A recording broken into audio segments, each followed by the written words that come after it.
Ei. Meiltä nyt on Mitsu, eli meidän päähenkilö, puuttuu, ei jaksa tulla. Aloitetaan siitä, että esitellään nyt roolihenkilöt. Aloitetaan täältä päästä. Ensimmäisenä muisti yksi, mikä puuttuu, toinen, joka puuttuu, on minun yksi pahis myös. Pahis. Hänkin puuttuu. Mutta tässä on Sofia. Ja Sofian rooli on olla päähenkilön avustatyttö. Eli niin sanottu avustajan sisko. Sitten tämä pienempi tyttö on se, mikä on avustajan lapsi. Eli tämän, ei avusta, vaan se päähenkilö niin tytär. Sitten, jatketaan näistä pojista täällä sivulla. Ja Aleksi. Niin, Aleksilla on aika ärsyttävä rooli luultavasti. Kummittelu. Eli se rupeaa tekemään kaikkea ääntelytä, raapimisia ääntelytä, kengänraahauksia, oven tarinat. Eli siis niinku ääniefektit. Joo, ja Mirolla on ihmekumma. Ihmekumma joutuu pukeutumaan tähän. Ehkä. Laittaa sen siihen käppiin päälle, Miro tupata nyt. Näytään esimerkki. Eli Miro on nyt tupattu tällä. Miro on niinku tälleen. Sitten tupattaa eteen. Eli Miro on tollan. Sitten silleen niin sanottu niinku hunnun päässä sellainen poika, joka on käyttänyt huntoon viestitä, joka kummittelee kellarissa. Eli kellaripoika. Ja mä oon sitten kellarityttö. Ja sitten tämä toinenkin, se mikä puuttuu nyt on kellarityttö. Ja me kolme ollaan ne, jotka on siinä tekemässä kaikki ne niin sanotut kiljunnan äänet. Ja kaikki nämä niinku huudot. Ja Miro varsinkin, kun sillä on tämmönen päällä, niin se joutuu sen tälleen tekemään tällaista ääntä koko ajan tää päässä. Se tulee. Kuten ymmärrätte. Ja tää kynttinen tarkoitus on se, että mä kuulen tää päässä pilkkopimeässä, jos hän on jotain pelottavaa.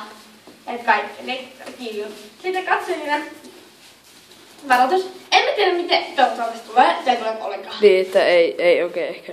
Ei ehkä onnistu, kun ensimmäinen kuvauksemme ja ensimmäinen leffamme. En tiedä, teemmekö jatko-osia. Että lisääkin tulee. No, näytetäänkö toi kuvauspaikka? Lisää tulee, niin on Inka. Inkan tehtävänä on olla niin sanottu. Miten nyt sanotaan, Inka on semmoinen, mikä lymyilee nurkassa, joka koko ajan sanoo, että missä sinä olet, tai toivotaan, että kuka sinä olet, näin, niin ja niin, jos se hänelle käy.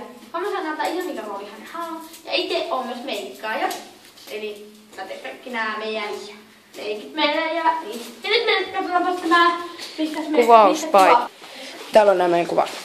Eli yksi, missä minä itse olen nykyinen, on joko tämä varasto tai tämä varasto. Varastot eivät ole lukossa, mutta luultavasti ovat myös kuitenkin käytössä. Ja tää on tämmöset. Ja toinen on tommonen erikoisempi. Sitten, odottakaapa hetki, paikka siinä. Oletko ne huolta hetki siinä? Joo. Kuten huomaa, että pimeässä ei näe muuta kuin valoa. Silloin se kynttilä päässä. Kuten tämä kynttilä. Sitten mä tulen lähemmäksi, teen sitten yltäköön jotain liikkeitä.